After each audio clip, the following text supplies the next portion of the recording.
Bismillahirrahmanirrahim. Assalamualaikum warahmatullahi wabarakatuh.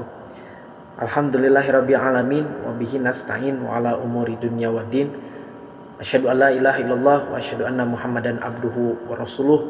Allahumma shalli ala sayyidina Muhammad wa ala ali sayyidina Muhammad. Fa ibadallah usikum wa iya nafsi bitaqullah ittaqullah faqad fazal muttaqun ittaqullaha faqad faza fawzan adima. Hadirin rahimakumullah, teman-teman semua.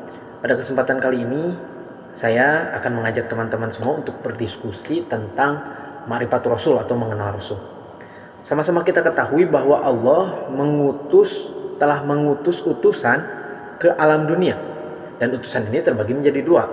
Yang pertama adalah Nabi, yang kedua adalah Rasul. Lantas apa perbedaan antara Nabi dan Rasul? Apabila dilihat dari pengertiannya, Nabi ini adalah laki-laki, seorang laki-laki yang diberikan wahyu oleh Allah untuk dirinya sendiri. Sedangkan Rasul adalah laki-laki yang diberikan wahyu oleh Allah untuk dirinya sendiri dan diamalkan kepada umatnya atau kepada orang-orang pada zamannya.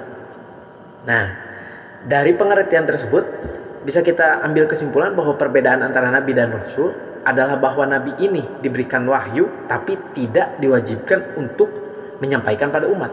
Sedangkan Rasul diberikan wahyu dan diwajibkan untuk menyampaikan pada umat. Nah, itu adalah perbedaan antara Nabi dan Rasul. Dalam suatu hadis, Rasulullah menjelaskan bahwa jumlah Nabi ini ada 124.000. Dan dari 124.000 Nabi, 315 diantaranya diangkat menjadi Rasul. Nah, lantas kenapa yang diwajibkan diketahui hanya 25 Nabi?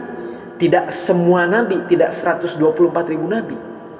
Jawabannya adalah karena 124.000 Nabi ini tidak dibahas dalam Al-Quran, tidak disebutkan. Sementara yang disebutkan hanya 25 Nabi saja. Secara tidak langsung Allah meng-highlight atau mengangkat pembahasan tentang 25 Nabi ini.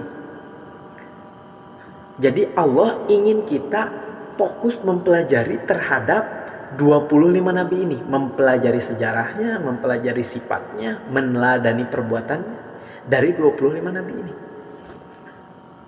Lantas, kenapa tidak dengan 124.000? Nah, kita analogikan bahwa dalam suatu kelas, tentu dalam satu mata pelajaran ini banyak materi yang harus dijelaskan atau banyak materi yang harus disampaikan.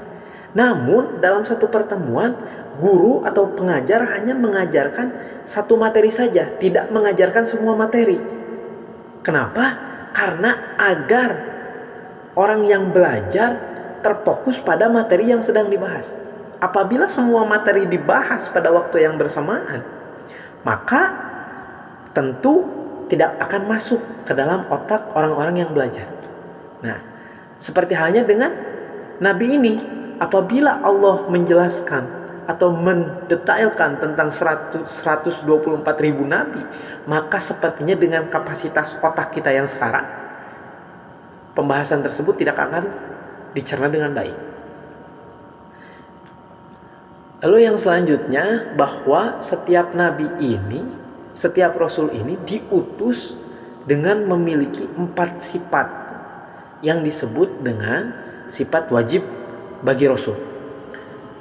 Di antara sifat wajib bagi Rasul, yang pertama adalah sifat sidik, yang artinya jujur atau ada yang mengartikan sebagai benar.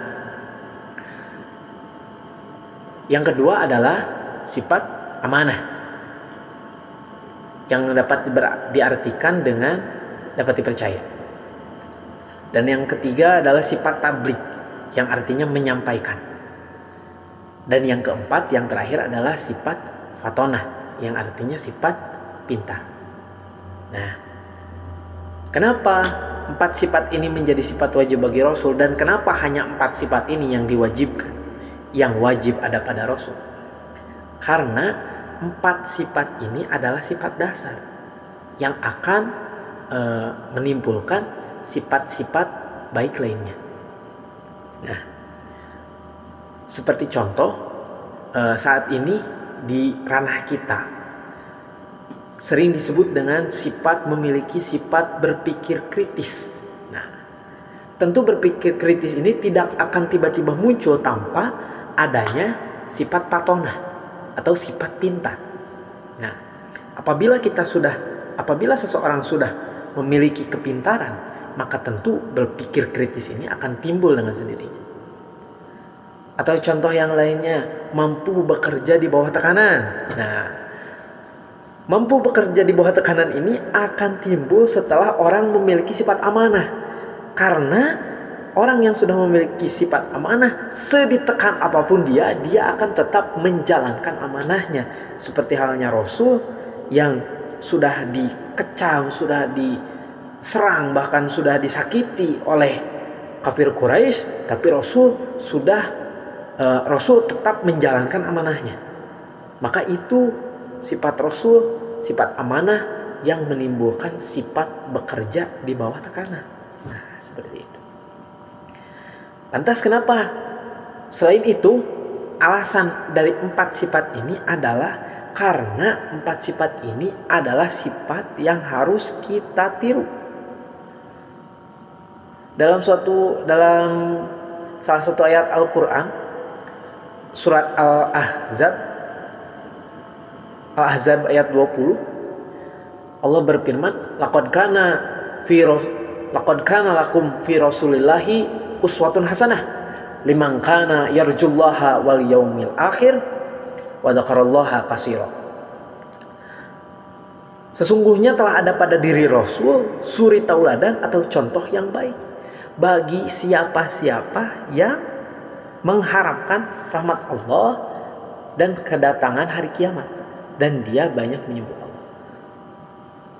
Inti dari ayat ini adalah bahwa Rasul ini telah diutus sebagai contoh bagi orang-orang yang yarjullah, menghendaki Allah, artinya ingin masuk surga. Nah, apabila kita sebagai hamba Allah menghendaki atau menginginkan nikmat dari Allah, rahmat dari Allah, menginginkan masuk surga, salah satu jalan utamanya, bukan salah satunya, jalan utamanya adalah dengan mengikuti ajaran-ajaran atau contoh-contoh yang diberikan oleh para Rasul.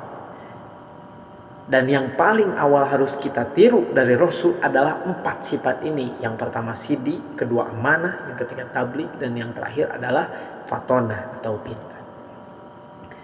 Mungkin cukup sekian pembahasan yang dapat saya sampaikan. Mohon maaf sekali atas segala kekurangan dan kesalahan, atas segala khilaf, karena sesungguhnya manusia adalah tempatnya salah dan dosa. Terima kasih atas perhatian. Wabillahi taufiq wal hidayah. Wallahul muwaffiq ila aqwamit thoriq. Wassalamualaikum warahmatullahi wabarakatuh.